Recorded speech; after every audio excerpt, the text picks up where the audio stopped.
Look, nobody's telling you the truth. That's why I have this next guest here. I've been looking for people who are honest, who have integrity, who are going to say the hard things. You may not want to hear it, but you know what? Sometimes you got to go to the doctor and they got to tell you, you got cancer. Now, if you don't want to hear that information, that's fine. But you're going to only get sicker, and then you're going to die. If you listen to the doctor, there's a chance that you'll survive. There's a better than just a chance we'll survive. We always fight our way through it. We're Americans, but we've got to listen to what the prognosis is here. Walter Zimmermann, he is the vice president of United ICAP. It's financial data and analysis company. You are just a company that just takes data points, right? You just look at all of the different things that are out there, and you just have the picture based on data points. Yeah, our responsibility is to give the correct advice, to tell it like it is, to diagnose the problem, and give our clients strategic trading, hedging. Okay. All right. And you've been saying for 3 years that we are headed for real trouble. You believe that we're not only headed for a depression. Do you believe that we're at the doorstep, or just walking through the? I think we're entering into it right now. And the key is the combination of a collapsing equity market, a collapsing real estate market, and a collapsing commodity market. It's extremely rare that those three trends occurred together, and the last time they did was the Great Depression. Okay. Look, I don't want to be a guy who's, all gloom and doom and no hope, because there is hope if we experience the pain. But everybody is telling us, there's two things. Could you explain this to me? I don't understand this. Last night, Barack Obama said, our greatest, the lifeblood of our economy. Do you remember that? Did you hear this? A lifeblood of our economy is credit. And we've got to get the credit market open. And I thought to myself, and I'm not an economist, I don't do what you do, so explain, tell me where I'm wrong. I thought of my house, and if my house, the lifeblood of my house was credit, we'd be doomed. The lifeblood of my house is production. That I'm making something and bringing new money in. Yes. Now, the thing here is, the reason we got into this mess in the first place is because the whole economy was built on credit.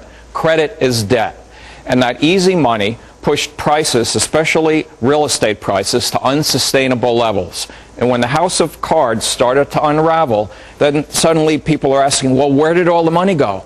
Everybody seemed to be so wealthy before. Where did it all go? It was never money in the first place. It was credit, and now it's debt that's being called in, and now people need to raise cash to pay down debt. So here's the problem, Walt, that I don't think people understand yet, that, and correct, please tell me I'm wrong, that what we had going was bogus. Absolutely. It was all absolutely paper. It was all, absolutely. There wasn't anything real. So when anybody says, oh, we're going to come back, we just have to get it started again, we got to get people spending again because you'll bring it back, it's not going back there. No, and it's not going to happen. It's like somebody wakes up with a hangover and you try and give him vodka to cure his hangover. It's not going to work. Right. A credit bubble has just collapsed.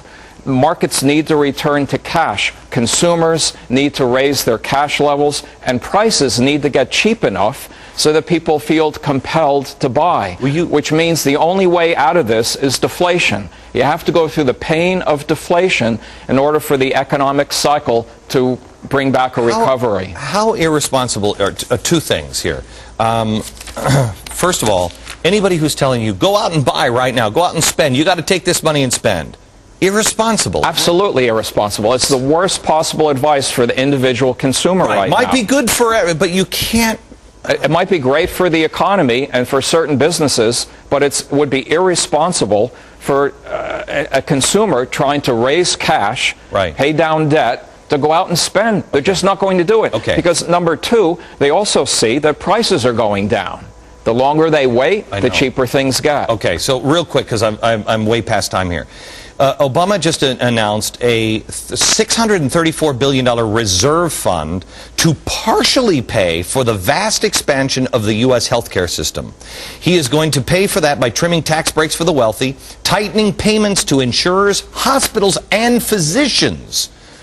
how irresponsible is it to now have a new program for $634 billion on a down payment on the expansion of health care? Well, you know, I think part of what's going on here is to try and keep people employed. Because if there's a new round of layoffs, then deflation is going to take control, and then we're in real deep trouble.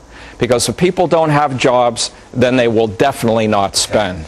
I'd love to have you back. Would you think that Rupert Murdoch was overstating it when he issued a memo here at Fox yesterday, and in it he said, this is a point in history where nations will be redefined? Absolutely. Absolutely. That's pretty frightening. Economic systems will be redefined by this. This is a once-in-a-generation event, and to be honest, the forces at work are much more serious and severe and deeply rooted than what this country faced during the Great Depression. When do we hit bottom? We're thinking around 2012 things will start to What does unemployment look like in 2012? Well, a lot higher than it is now, and actually we think... Give me a ballpark. 15% higher. Some argue that it's already there, that there's a lot of people who just gave up looking for jobs. 15, 20%. 20%. Okay. Thank you. We'll Thank talk again. You bet. Now, California. California, you keep thinking. I know, you're a thinker. They've got an awesome plan to fix the economy. They're going to smoke pot. Yeah. I'm stoked about California's plan for America. Right on. Next. Fox News Politics. Aggressive, determined, and covering D.C. the way you want it. Fair and balanced. Fox News Daytime. Working harder, digging deeper, and pushing the limit. Fair and balanced. Fox News Primetime. The most watched, the most trusted, bringing you all sides of the issues so you can decide. Fair and balanced. There's a reason we're #1. Fox News Channel is the only place that's fair and balanced.